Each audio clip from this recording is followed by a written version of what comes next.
I'm Jasmine Jiejie, and today I'm at the Riding for the Disabled Association Singapore, or RDA. Now, before I start with my story, let me share with you a little bit more about the RDA and the amazing work that they do with the disabled kids and their riders. So, RDA does therapy riding for disabled kids, and having volunteered here for a number of years, I really have seen a lot of improvements and a lot of help that has been rendered to the kids. Now, this book, Theodore, is based on Timer, who is grazing right behind me. And the reason why I wanted to write this is because I truly believe in the RDA and what they do, and I believe that they need a lot more help than they are currently getting. So this book is written by myself, Jasmine Jiejie, and Jessica Tan of Drawn By. Let's begin. Theodore, also Timer. Theodore stepped out into the sunshine, blinking his eyes in the brightness. Now, he had been riding in a horse trailer that was taking him to his new home.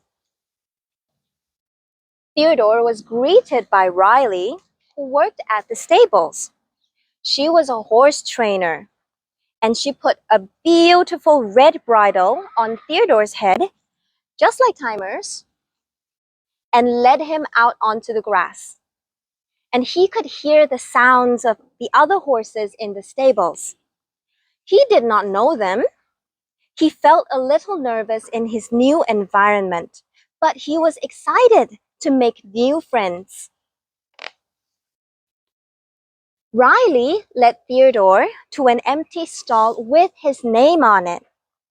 "This is your new home, Theodore," Riley said gently.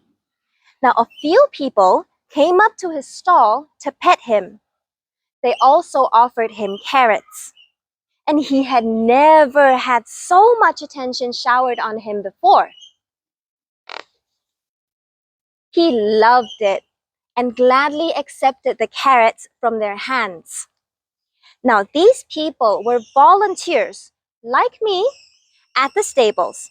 They were there to help Theodore with his new home in his new job.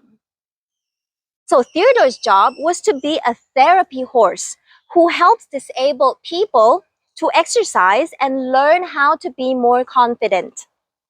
And Riley's job was to teach the horses how to be gentle with children and train them to obey the volunteers who worked with them. Remember, you have to listen to the commands. When they want you to walk, they will say, 1, 2, 3, walk on. And when it is time to stop, they will say, 3, 2, 1, whoa. Theodore nodded his head. Now let's practice together, okay? Let's practice together. 1, 2, 3, walk on. And 3, 2, 1, whoa. Theodore loved his new job. He loved his new friends. And he loved the many volunteers who came to scratch his neck and give him carrots. Over the next few days, Theodore was taken into the riding arena to be trained for his new job. Now, Riley was very patient when training him. She let him watch the other horses while they worked in the arena with the children. Now, Theodore had seen children in his old stables before, but these children were different. They were less rowdy, and some of them were even in chairs with big wheels. He was very curious about these children. He wanted to be like all the other horses there and carry one of them on his back. And the day finally came when Theodore would be put to work. On the ramp where the children were mounted onto the horses, Theodore became very excited. He was very eager to begin. Now, his first little rider was a little girl named Eliza. She was helped onto Theodore because her legs were not strong enough. Hurry up, he thought.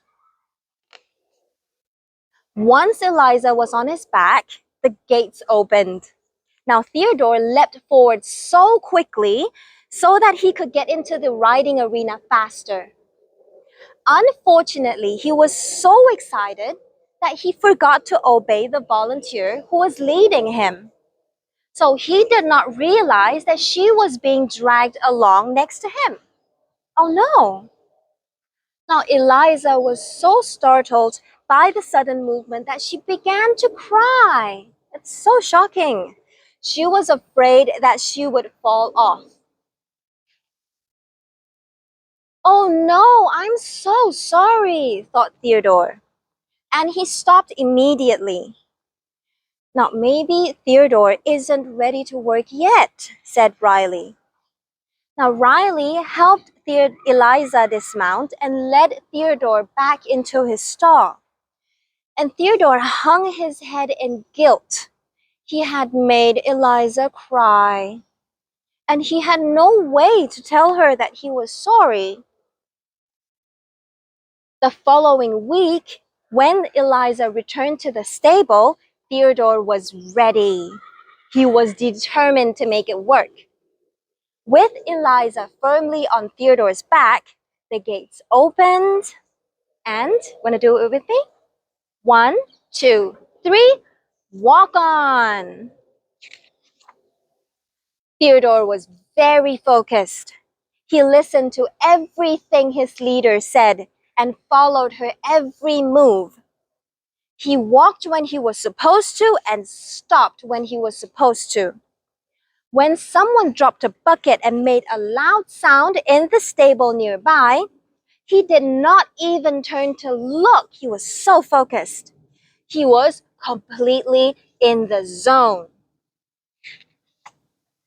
In no time, the session came to an end. 3, 2, 1, whoa! Eliza was helped off Theodore. She was so happy that she gave Theodore a pat on his nose. Theodore was over the moon. He had done really well. Riley led him back to his stall and gave him a carrot as a reward for how well he did. And as Theodore munched on his carrot, he thought about how much he enjoyed his session with Eliza and how much he loved his new home and his new job. He couldn't wait to do it all over again at the next session. The sun shone, the birds sang, and the other horses neighed in their stables. It was a wonderful end to the day, and Theodore felt happier than he had ever been. The end. So this book, again, is inspired by Theodore with his beautiful red bridle, and I hope you enjoyed the story. Till next time, I'm Jasmine Jiejie, and I'll see you again.